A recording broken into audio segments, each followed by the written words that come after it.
अतुलित बलधामं हेम शैलाभिदेहम्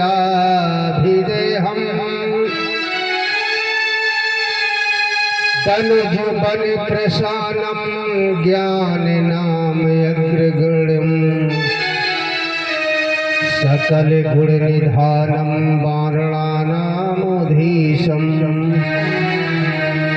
रघुपति प्रिय भक्तं वातजातं नमामि। यो पापेभ्यः सर्वदा सर्वमानवान् प्रियो जयति धर्मे च गुरु पूज्य नमामि तम्। यो पापेभ्यः सर्वदा सर्वमानवान् प्रियो जयति धर्मे च गुरु पूज्य नमामि तम्। प्रियो जयति धर्मे च गुरु पूज्य नमामि तम्।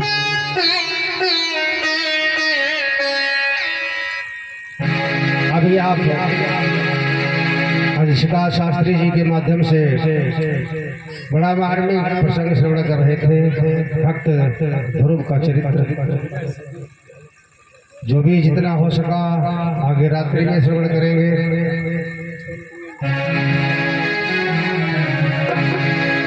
शब्द आंसू बहाने के नहीं सिखलाए जाते हैं। जिगर में दर्द होता है तो आंसू आ ही जाते हैं।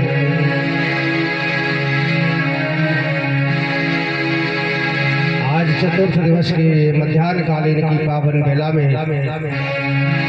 आए हुए सभी उपस्थित भक्तगण अथवा जो आने की तैयारी में है सभी को सादर प्रणाम करते हुए आइए मंगलाचरण की तरफ बढ़े। मन और वाणी पवित्र करते हुए कथा में प्रवेश करेंगे। बोले श्री हनुमंत लाल की, बोले सियावर रामचंद्र की, बोले उमापति महादेव की जय।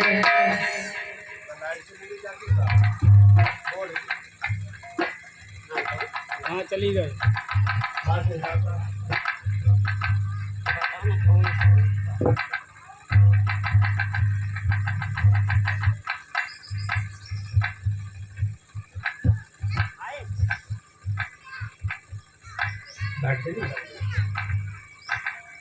नहीं आए भाई, सही सही लाओ।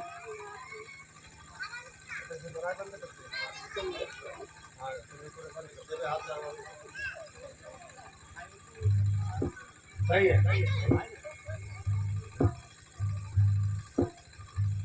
आज आप तोताराम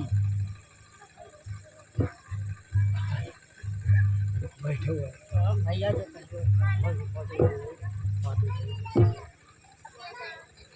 आइए मंगलाचरण में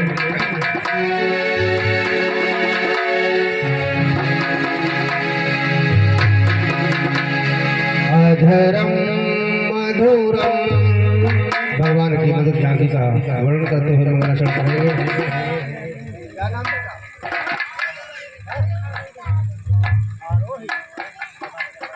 क्या नाम बताया? आरोही। 11 मुद्रा के राशि भगवान के श्री चरणों में भगवान मनोकामना पूर्ण करें।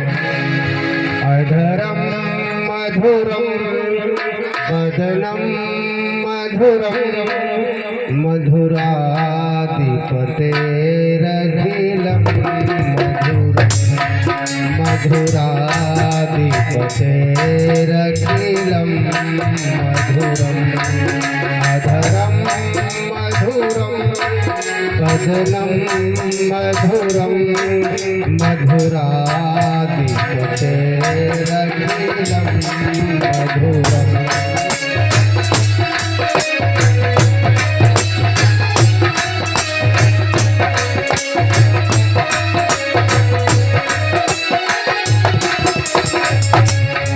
चिदुकं मधुरं रचितं मधुरं चिदुकं मधुरं रचितं मधुरं रचिलं मधुरं चरितं मधुरं मधुराधिपते रघुलं मधुराधिपते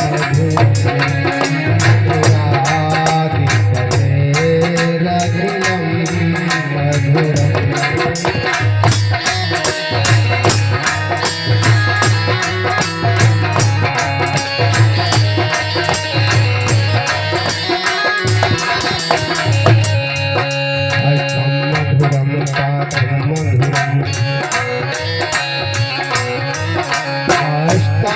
मधुरम पादम मधुरम ललितम मधुरम चरितम मधुरम मधुराधिपते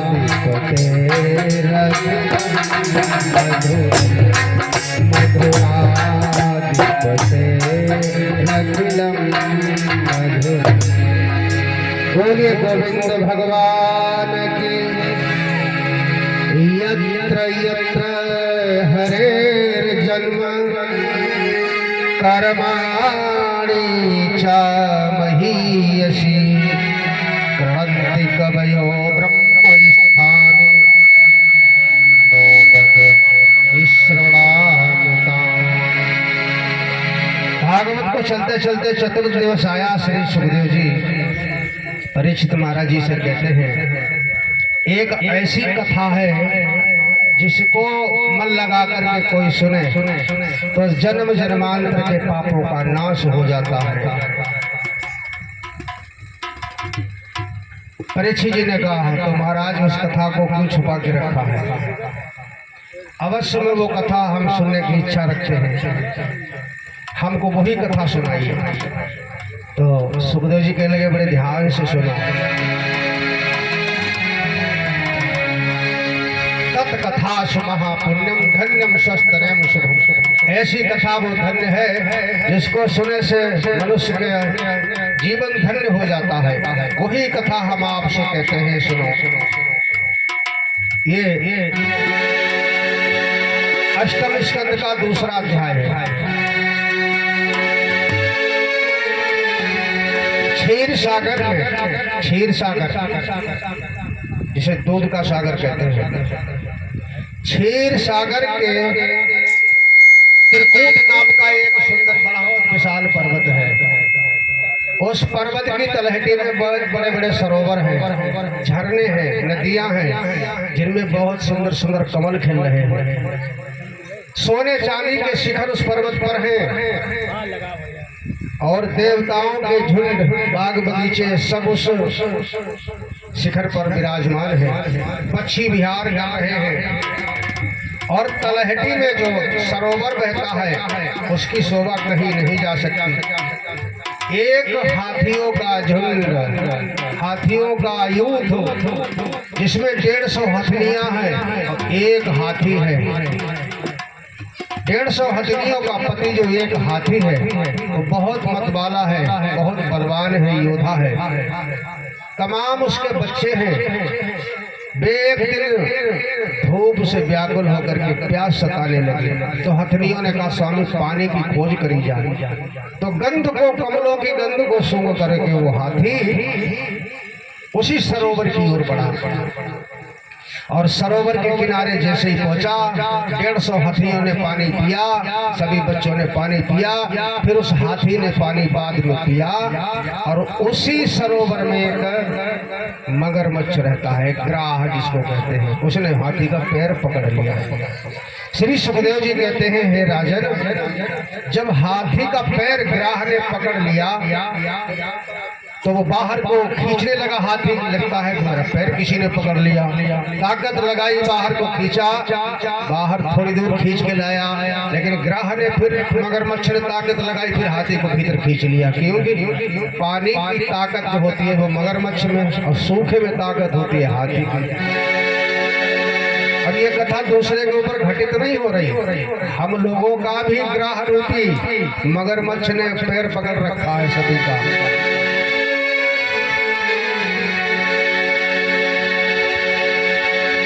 वह पानी का ताकतवर था,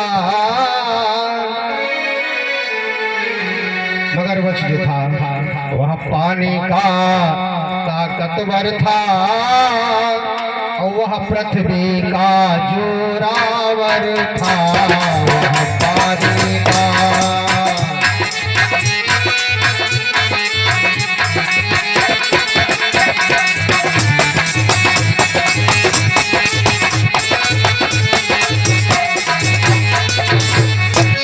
वह पानी का ताकतवर था, वह पृथ्वी का जोरावर था, या अपनी अपनी जगहों पर, या अपनी अपनी जगहों पर दोनों का जोर बराबर था।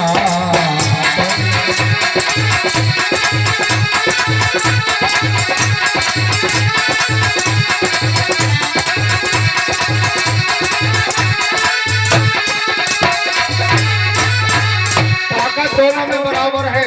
हाथी बाहर को खींच रहा, मगरमच्छ भीतर को खींच रहा, पैर पकड़ के। हाथी थक रहा है धीरे धीरे, क्योंकि उसकी शक्ति है तो छीड़ होती चली जा रही है।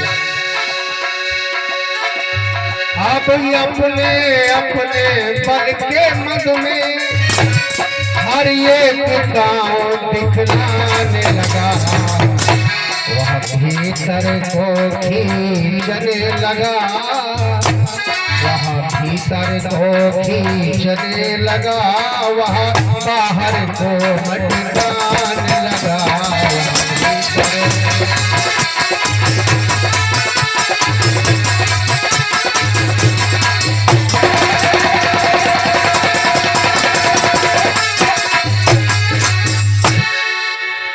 बहुत लड़ाई, हथनियां खड़ी खड़ी देख रही है, निकल के आओ ना, तुम काय को भीतर पानी में घुसे हो।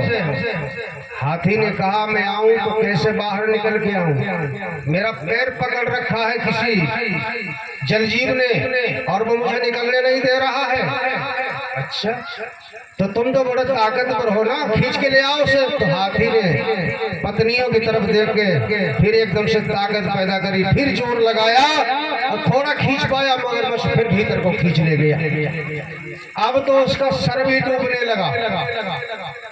हथनियां खड़ी खड़ी थक गई। श्री सुखदेव जी कहते हैं राजन 10,000 वर्षे बीत गई युद्ध होते होते, न हाथी कम न खड़ी खड़ी से उसके बच्चे सब व्याकुल गए।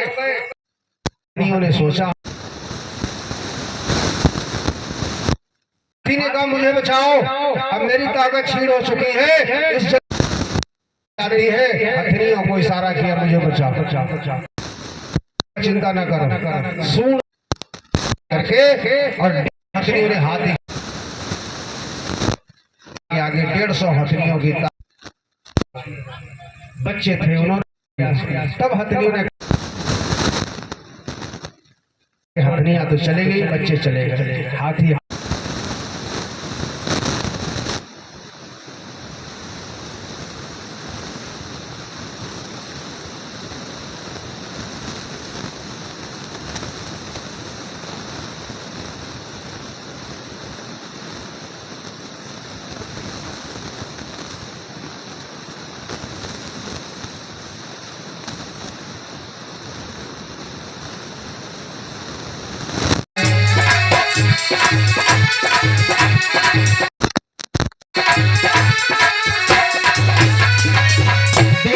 मतलब कोई बात न पूछे,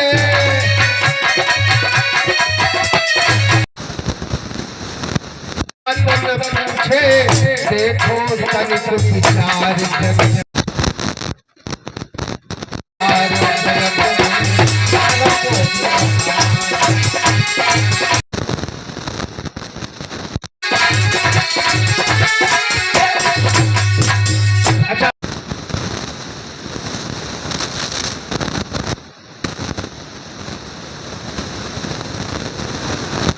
पत्नी पत्नी से प्रेम अपने सुख के लिए,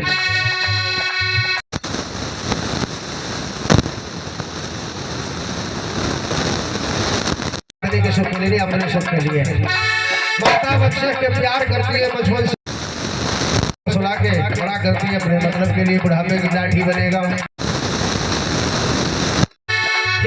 नाते रिश्ते सब मतलब के कोई किसी का सुख देने के लिए तैयार नहीं, अपने अपने सुख से ले। बात समझ में आ रही महात्मा?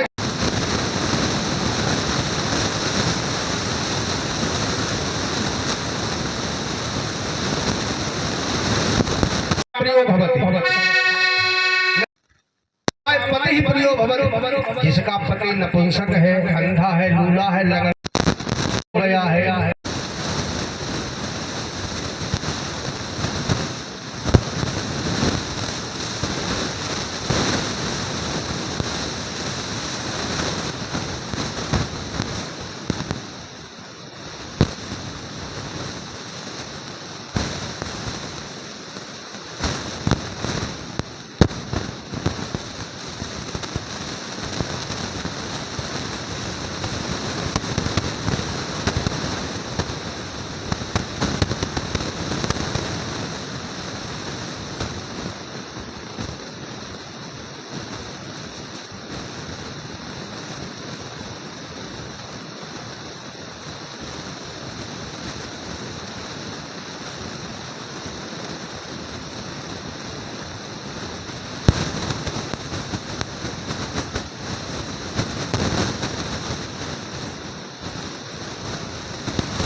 हाथी का साथ छोड़ करके चली गई।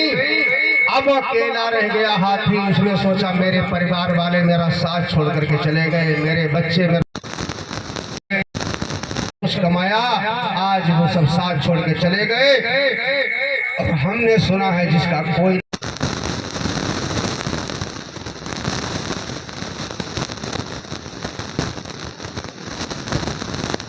है उसका भगवान में उसे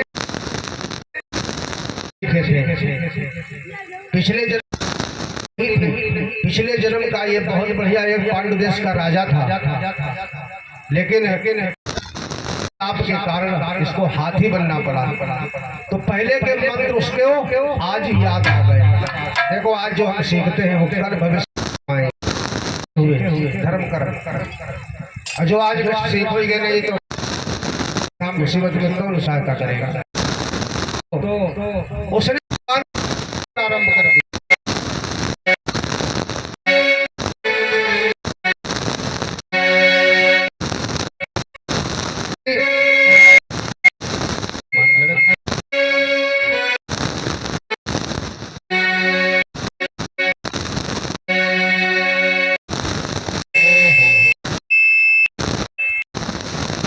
का जाकर हिया कर तुम्हें सी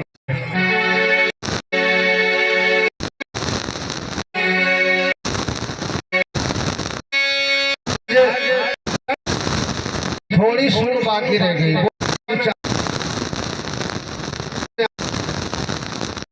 आवाज जब भी आदमी लगाता है घर में कोई जाए लखनऊ ले जाए, हॉस्पिटल में ले जाए,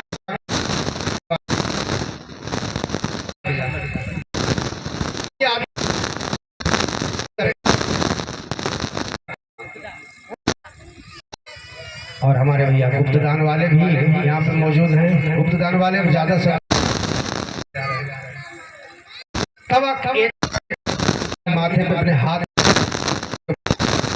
तुम ही जानो, तब कहता जब तुम ही जानो, तुम ही जानो। तो इतना आता कि खेत टपरिया घर मकान सब बिक जाता, घमंड में रहता, जो अपनी ताकत